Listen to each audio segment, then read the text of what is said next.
Hi friends, ఈ వారం GK క్వశ్చన్లో జీకే గురించి తెలుసుకున్నాం. దాంట్లో ముఖ్యంగా మనం ఏ టాపిక్ గురించి తెలుసుకుందామంటే తెల్లవారుజామున హార్ట్ అటాక్ ఎందుకు వస్తుంది అనే కారణాల గురించి తెలుసుకుందాం.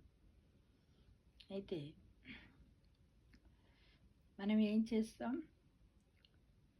ఆహారం తీసుకున్న తర్వాత మళ్ళీ మనం నీరు తాగకుండానే పండుకుంటాం మిత్రమా. చాలామంది అంటే మామూలుగా అన్నం తినేటప్పుడు తాగుతారు, ఇక సరిపోతే లేరు పడుకుంటారు.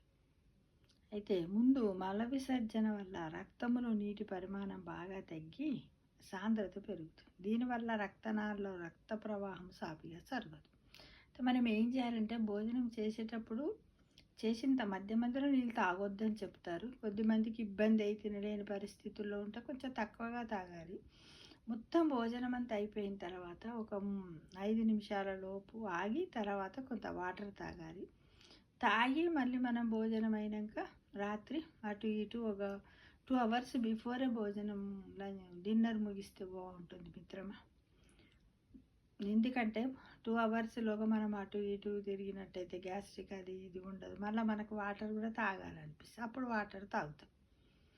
అయితే మనం వాటర్ తాగకుండా పడుకుంటేనే ఇది ఒక కారణమై కూడా ఉంటుందని సర్వేలు చెబుతున్నాయి.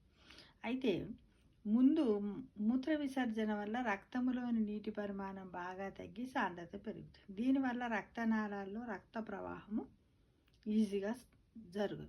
ఒకవేళ రక్తనాళాల్లో కొవ్వు చేరి ఉంటే రక్త సాంద్రత వల్ల రక్తనాళాల్లో క్లాటింగ్ ప్రాసెస్ మొదలై కొందరికి తెల్లవారుజామున హార్ట్ అటాక్, పక్షవాతం వంటివి వస్తూ ఉంటాయి. కొద్దిమంది ఏమో సడన్గా రాత్రి తిన్నాడు, 12 పొద్దుగాల లేచేవారు చనిపోయిందంట, ఇలాంటివి అన్నమాట.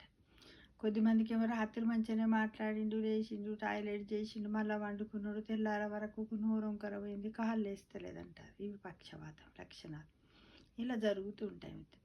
అయితే గుండెలోని రక్తనాళాల్లో కొవ్వు పరిమాణం ఎక్కువగా ఉండి రక్త సరఫరాలో ఇబ్బంది ఉంటే చాలామంది నిద్రలోని హార్ట్ అటాక్తో మరణిస్తారు. కొందరికి ఐసీయూలో ఉంచి చికిత్స చేసి డాక్టర్లు యాంజియోగ్రాము, స్టెంట్ లేదా బైపాస్ అడ్వైజ్ కూడా చేస్తారు. అంటే అన్నీ చేసి వాళ్ళు ఐసీయూలోనే ఉంచుతారు. అందుకే ఇక నుంచి రాత్రి పడుకునే ముందు ఒక గ్లాసు నీరు తాగాలని, ఒకవేళ అర్ధరాత్రి మెలకువ వస్తే మరలా మూత్ర విసర్జన చేసి మళ్ళీ కొంచెం నీరు తాగి పడుకోవాలని డాక్టర్లు కొద్దిమంది సర్వేలో తేల్చి చెప్పారు. కొన్ని అధ్యయనాలు చేశారు కొద్దిమంది. అందుకే మన పెద్దలు పూర్వము మంచం పక్కనే చెంబుతో మంచి నీరు, గ్లాసులు, చిన్న కుండ లాంటిది, కూజాలు, గురియలు పెట్టుకునేవారు. ఈ విషయం అందరికీ తెలుసు అనుకుంటాను, మేము చూసాం మా చిన్నతనంలో. అయితే ఇక నుంచి మనము మన ఆరోగ్యం కోసం రాత్రి పడుకునే ముందు ఒక బాటిల్ లేదా చెంబుతో నీటిని మన పక్కనే ఉంచుకోవాలి అని కూడా ఈ డాక్టర్ల అధ్యయనంలో ఉన్నటువంటి డాక్టర్స్ బృందము మనకు సూచిస్తున్నారు. మధ్యలో మెలకువ వస్తే కాస్త నీరు తాగాలని, లేకుంటే లేదని కూడా చెప్తున్నారు. అంటే మనం నీళ్ళే తాగాలి అని బుర్రలో పెట్టుకొని మధ్యరాత్రి నిద్రపోగలేసి నీళ్ళు తాగాల్సిన అవసరం లేదు. మనకు మెలకువ వచ్చినప్పుడు తాగాలని మనకు ఆల్రెడీ సైన్స్ అంటే సిగ్నల్స్ వస్తూనే ఉంటాయి. నీళ్ళు తాగుదాం, కొంచెం లేచి వాష్రూమ్కి వెళ్దామని అనిపిస్తుంది మిత్రమా. అలాంటప్పుడు మనం మెల్లగా లేచిపోయి వాష్రూమ్కి పోయడానికన్నా నీ ఇష్టం. నీకు ముందు తాగాలనిపిస్తే ముందే తాగాలి, లేకపోతే తర్వాత. అయితే ఇంకా కొన్ని అధ్యయనాలు కూడా ఇంతకు ముందుకు సర్వేలో నేను తెలుసుకున్న విషయాలలో ఏంటంటే, మనము మూత్ర విసర్జన చేసే ముందు వాటర్ తాగొద్దని యూరాలజీ అధ్యయనంలో కొద్దిమంది డాక్టర్ల బృందం కూడా చెప్పారు. ఏదైనా పాటించండి, ఏది ఏమైనప్పటికీ మనం లేచిన తర్వాత కొంచెం వాటర్ తాగిన తర్వాతనే మూత్ర విసర్జన పోతే బాగుంటుందేమో. ఇవన్నిటిని మనము ఇంప్లిమెంట్ చేసుకున్నట్టయితే మనకు తెల్లవారుజామున హార్ట్ అటాకులు వచ్చేటి కొంచెం తగ్గుతాయని మన వైద్య బృందం తెలియజేస్తున్నారు. కాబట్టి వాళ్ళందరికీ కూడా మనము శుభాభినందనలు తెలియజేస్తాం.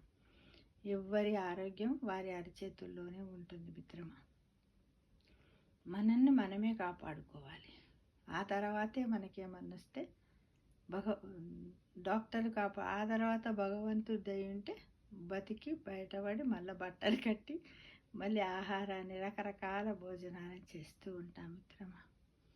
అంతే కదా మరి, అవునా? తప్పకుండా మనం అందరం కూడా పాటిద్దామా మరి ఈరోజు నుంచే? తప్పకుండా 100%. ఆరోగ్యమే మహా